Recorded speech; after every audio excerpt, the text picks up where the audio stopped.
You decide to retire from politics on your own terms, and then you start, of all things, becoming a professor at Anderson University.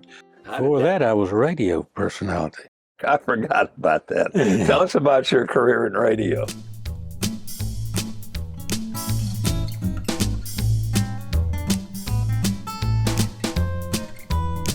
Okay, I served as solicitor for 20 years. I was fortunate the first time I ran, of course, it was a real hotly contested race, and I just barely won. But I never had opposition after that. And 20 years is long enough to do that job. I thoroughly enjoyed it. I love doing it. I've been real lucky. Every solicitor since me has been somebody who served as one of my assistants. You can trace your ancestry back to where? I went back and did some family history research.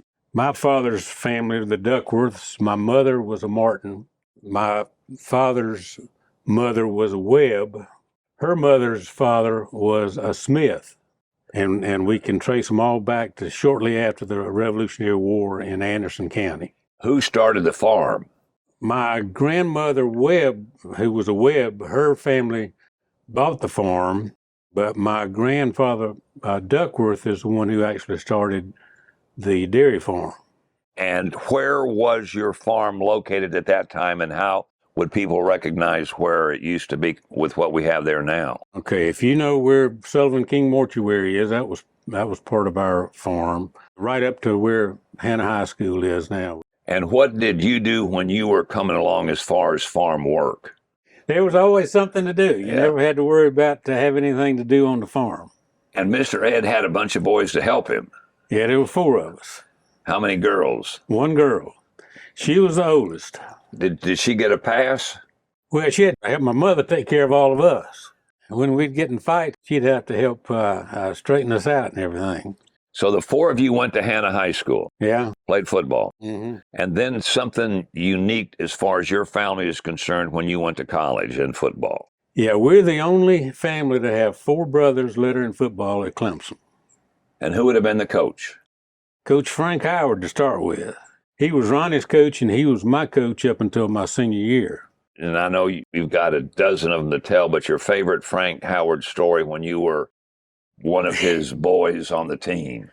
I tell you, there's so many funny things about Coach Howard. It's really, really hard to remember one that I can tell in this setting. But, I had the good fortune of, I guess you'd call it a good fortune of playing with him his last season. His last big win was when we beat Georgia Tech. Tell me that story. Back then, we always had to go to Atlanta to play. Clemson got a real big check for us to go down there and play. And that was a bigger rival for us, I thought, back then than Carolina was, because we had not beaten them since 1945 down there.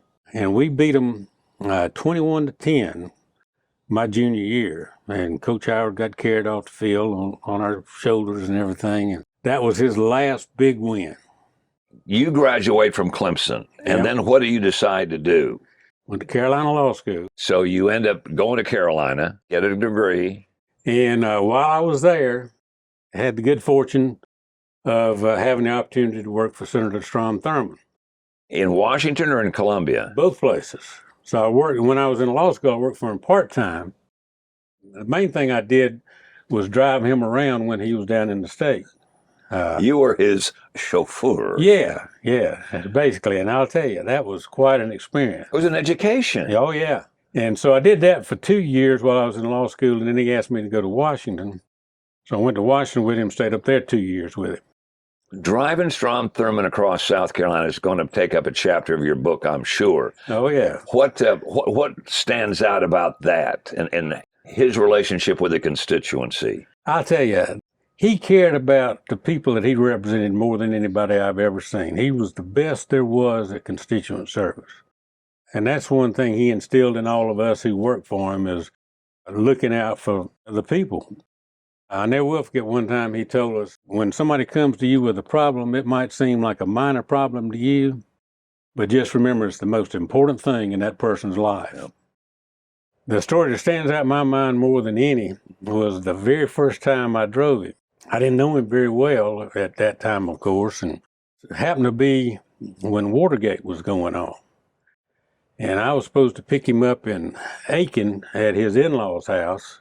I got there early, like I knew I should, and he was on the phone. This was before cell phones and everything, and he was on the phone in the house talking to a reporter about Watergate. He was real late getting started, and we had to go from Aiken to Erskine College. He was speaking at Erskine. They're all 2-lane roads. Yeah, nothing super back then. And there were pulpwood trucks all over the roads, double yellow lines everywhere. And he's thinking, come on, we got to hurry. I was nervous anyway. It was the first time I drove him, and I kept trying to go fast, and you couldn't do it. I kept trying to, go on and pass on yellow. He said, come on, we got to hurry. And I started to pull out on a double yellow line, and somebody be coming the other way. He said, you're going to get us killed. Anyway, I thought, man, this is going to be my only day on this job. We finally got there, and he looked at his watch, and he said, we're 5 minutes early. That's good driving. You having him by yourself in that car on those trips where it was just the two of you. You talk about getting an education from Frank Howard, Strom, Thurmond, good night. Yeah. I tell you, I always felt real lucky to have had a chance to play for one legend, Frank Howard, and work for another one, Strom Thurmond. All right. So how long do you work for Senator Thurmond? 4 years altogether, 2 years in Columbia and 2 years in Washington. And then you come back to Anderson. Yeah. To do what? I came back as an assistant solicitor, part-time assistant solicitor, and I started my own private practice. By yourself? Mm-hmm. And at the time, Henry Raines was a solicitor. Right. How long did that last? I worked there for about a year and a half as a part-time assistant solicitor. During that time that you were an assistant solicitor, what was the biggest case your office would have handled? Well, the death penalty had just been put back into effect at that time, and I think we had the first case that was tried as a death penalty case in Anderson County. And then, I guess about 18, 20 months, I was fired by the solicitor Henry Raines then, and it just went back to my private practice. When it came time for the election of the solicitor's job, I ran for solicitor against Henry Raines at that time. Did you have support from within the community? Did somebody came and say, George, you probably need to run for this office, or was it just you? No, I had a lot of people who encouraged me to run, and during that election, I guess that's when I realized how many relatives I have in Anderson County. I found out I had a lot of cousins I didn't know I had. And you win. Yeah.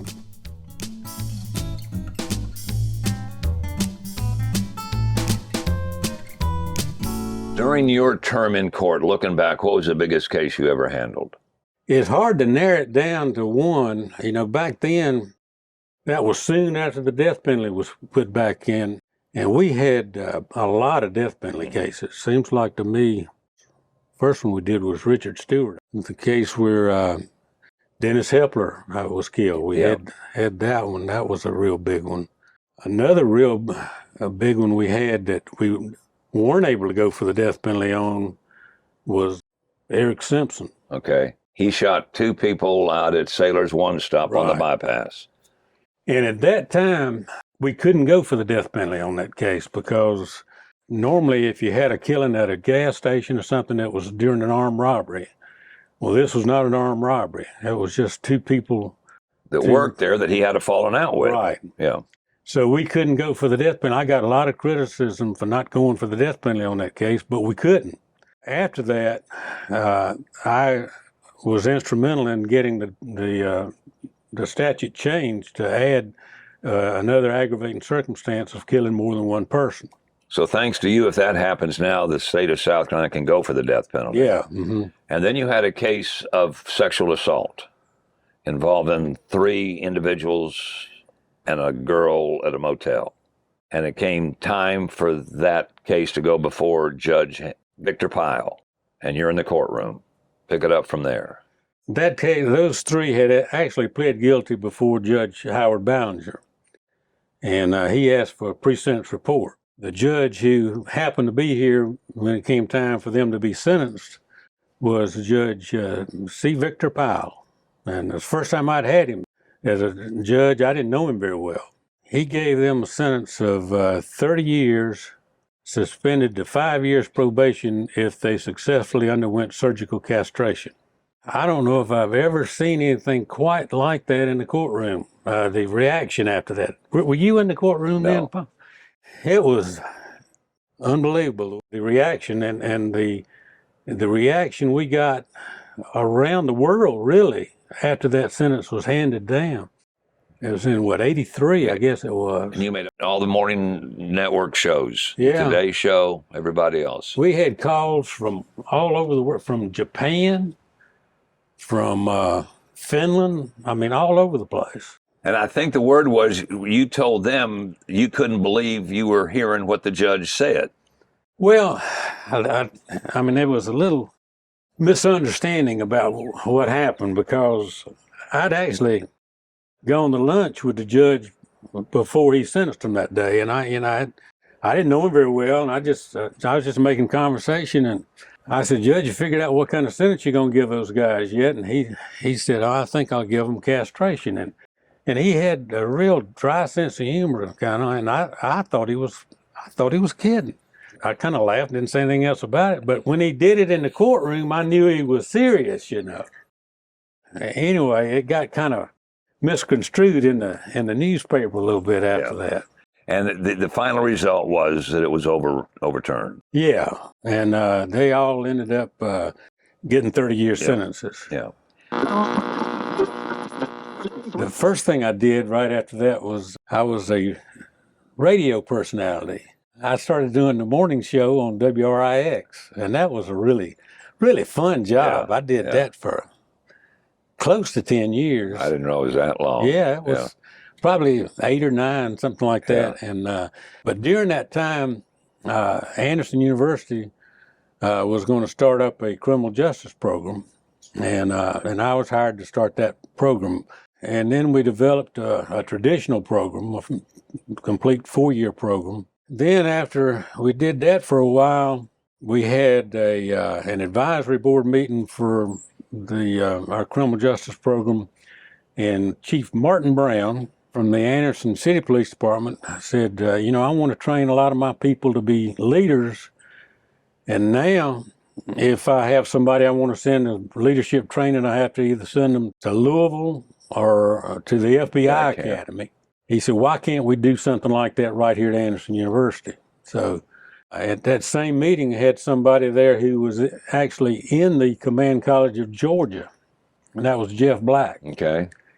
And Jeff told us about that program, and we went down and visited that program and looked at what they were doing. We came up with the idea of starting a Command College of South Carolina right here at Anderson University, and we did that. You and your lovely wife, Dale, bought a farm not far from here. Yeah, we'll be neighbors of yours. Yes, once again. But in the meantime, you've taken on a new task of getting involved with helping Anderson County build a new modern jail. Your first recollection of a jail goes back how long?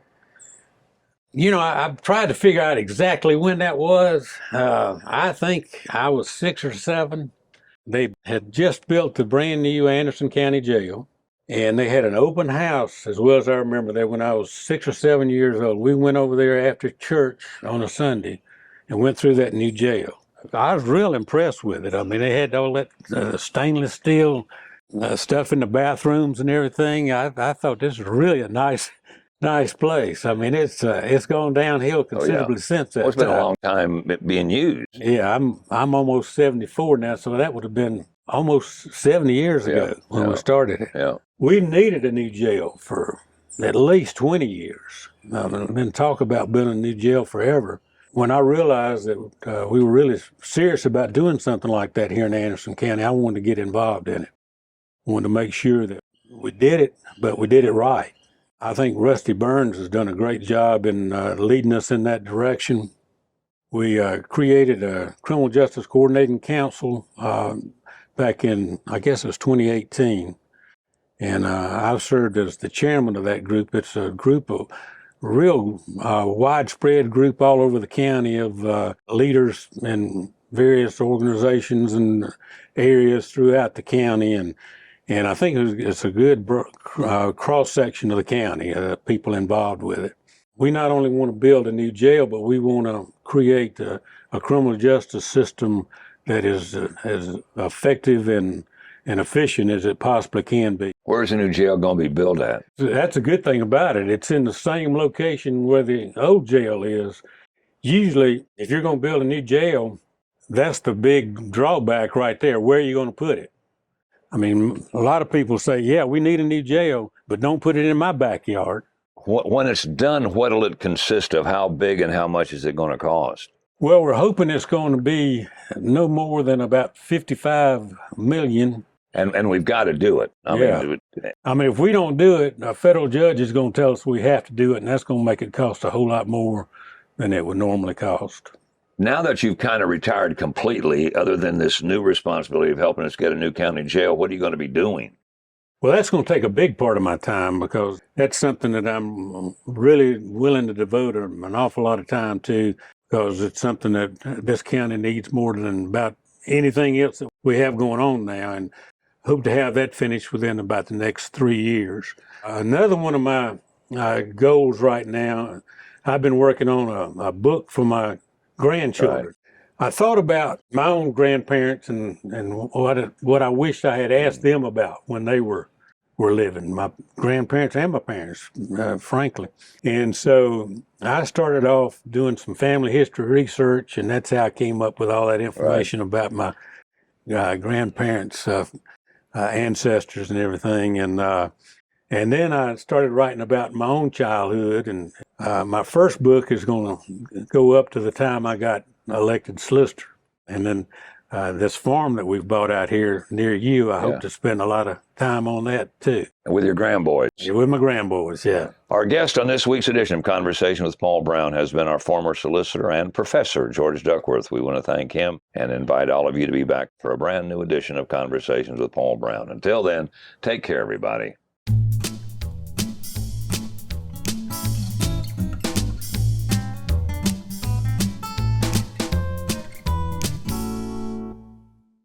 Brought to you by the folks at Anderson County.